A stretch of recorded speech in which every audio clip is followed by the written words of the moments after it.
Pension hike demand. UPS के बाद minimum pension बढ़ाकर 7,500 रुपए करेगी सरकार। जानिए वित्त मंत्री ने क्या कहा। Nirmala Sitharaman on minimum pension.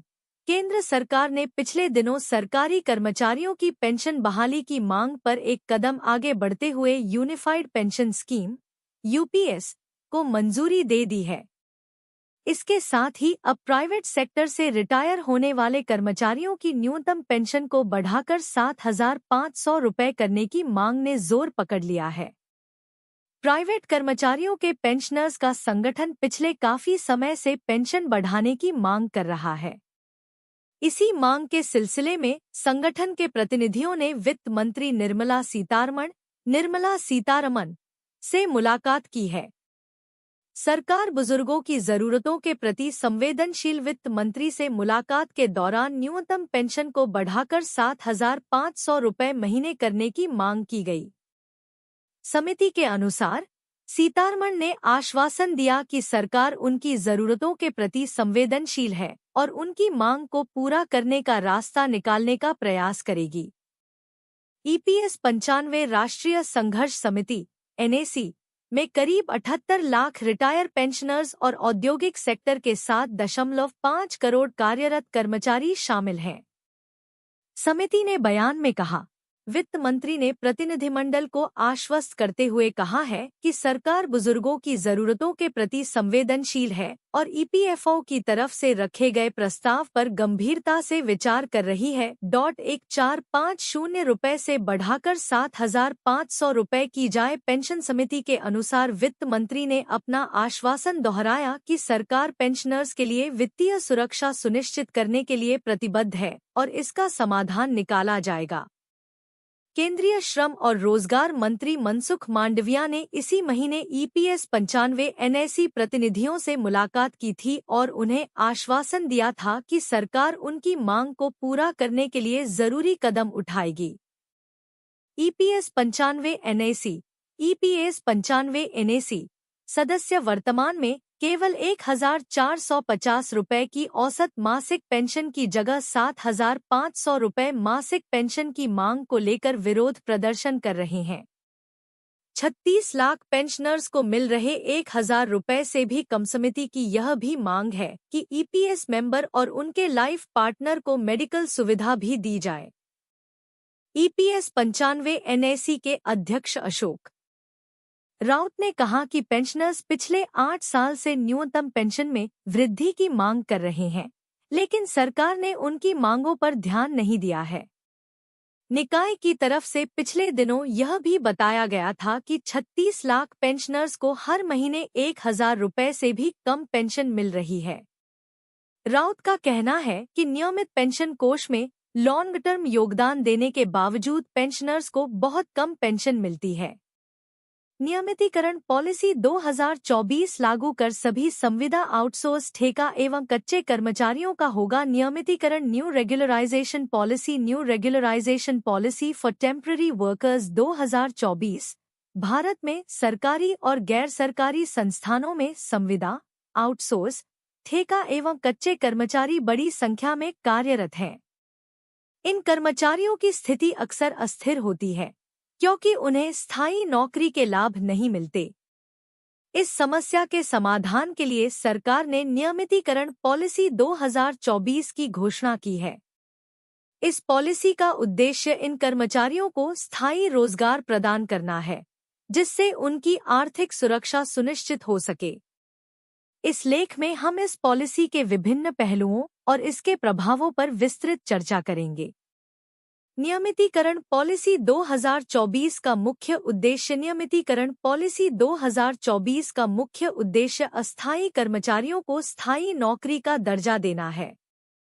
यह पॉलिसी उन कर्मचारियों के लिए राहत लेकर आई है जो लंबे समय से अस्थायी आधार पर काम कर रहे हैं और जिन्हें स्थायी नौकरी की आवश्यकता है।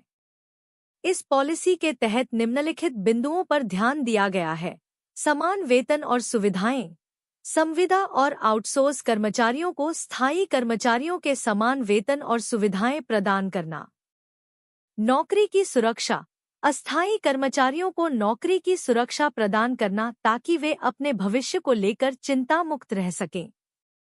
कार्यस्थल पर समानता, सभी कर्मचारियों के लिए समान कार्यस्थल माहौल सुनिश्चित करना। योजना का अवलोकन, विशेषता विवरण। योजना का नाम नियमितीकरण पॉलिसी 2024 उद्देश्य संविदा, आउटसोर्स, ठेका एवं कच्चे कर्मचारियों का नियमितीकरण। लाभार्थी अस्थायी कर्मचारी, प्रमुख लाभ अस्थायी रोजगार, समान वेतन, नौकरी की सुरक्षा। लागू होने की तिथि 2024। जिम्मेदार विभाग श्रम मंत्रालय। पॉलिसी के लागू होने के प्रभाव, आर्थिक सुरक्षा। इस पॉलिसी के लागू होने से लाखों अस्थायी कर्मचारियों को आर्थिक सुरक्षा मिलेगी। उन्हें स्थायी वेतन मिलने से उनके जीवन स्तर में सुधार होगा और वे अपने परिवार की बेहतर देखभाल कर सकेंगे। सामाजिक प्रभाव, नियमितीकरण से न केवल आर्थिक बल्कि सामाजिक स्तर पर भी सकारात्मक प्रभाव पड़ेगा। कर्मचारियों को समान अवसर मिलने से समाज में समानता बढ़ेगी और भेदभाव कम होगा। सरकारी विभागों पर प्रभाव, सरकारी विभागों में कार्यरत संविदा और आउटसोर्स कर्मचारियों को स्थायी करने से विभागों की कार्यक्षमता में वृद्धि होगी। इससे सरकारी योजनाओं के क्रियान्वयन में तेजी आएगी और जनता को बेहतर सेवाएं मिलेंगी। डिस्क्लेमर: यह लेख केवल जानकारी देने के उद्देश्य से लिखा गया है। नियमितीकरण पॉलिसी 2024 की वास्तविक स्थिति और इसकी प्रामाणिकता की पुष्टि संबंधित सरकारी विभागों या आधिकारिक स्रोतों से ही की जानी चाहिए। वर्तमान समय तक उपलब्ध जानकारी के अनुसार यह योजना वास्तविक प्रतीत होती है, लेकिन इसके क्रियान्वयन और प्रभावों की पुष्टि समय के साथ होगी। EPS 95 के दायरे में आने वाले पेंशनर्स की बल्ले बल्ले। श्रम मंत्रालय ने किया अहम बदलाव। EPS 95 के दायरे में आने वाले पेंशनर्स की बल्ले बल्ले। EPFO की कर्मचारी पेंशन योजना, एम्प्लॉयज पेंशन स्कीम के दायरे में आने वाले रिटायर्ड कर्मचारियों के लिए बड़ी खुशखबरी है। अब रिटायर्ड कर्मचारी जनवरी से किसी भी बैंक या उसकी शाखा से EPS पेंशन ले सकेंगे। श्रम मंत्रालय की ओर से यह जानकारी दी गई है। EPS 95 के दायरे में आने वाले पेंशनर्स की बल्ले बल्ले। श्रम मंत्री मनसुख मांडविया ने कर्मचारी पेंशन योजना, एम्प्लॉयज पेंशन स्कीम के लिए एक केंद्रीकृत पेंशन भुगतान प्रणाली CPPS के प्रस्ताव को मंजूरी दे दी है। केंद्रीकृत पेंशन भुगतान व्यवस्था से पूरे देश में किसी भी बैंक या किसी भी शाखा के माध्यम से पेंशन का वितरण हो सकेगा। बता दें कि EPFO के शीर्ष निर्णय लेने वाले निकाय केंद्रीय न्यासी बोर्ड CBT के चेयरपर्सन भी हैं। एम्प्लॉयज पेंशन स्कीम को लेकर क्या कहा श्रम मंत्री ने? मनसुख मांडविया ने कहा, केंद्रीकृत पेंशन भुगतान प्रणाली की मंजूरी EPFO के आधुनिकीकरण की दिशा में मील का पत्थर है। इसके तहत पेंशनधारक देश में कहीं भी, किसी भी बैंक, किसी भी शाखा से अपनी पेंशन प्राप्त कर सकेंगे। यह पहल लंबे समय से चली आ रही कर्मचारी पेंशन योजना, एम्प्लॉयज पेंशन स्कीम, पेंशनधारकों की समस्याओं का समाधान करती है।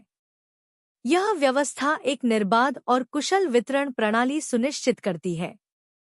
मनसुख मांडविया ने कहा कि यह EPFO को अपने सदस्यों और पेंशनधारकों की जरूरतों को बेहतर ढंग से पूरा करने के लिए अधिक मजबूत, उत्तरदायी और तकनीक सक्षम संगठन में बदलने के हमारे प्रयासों की दिशा में महत्वपूर्ण कदम है।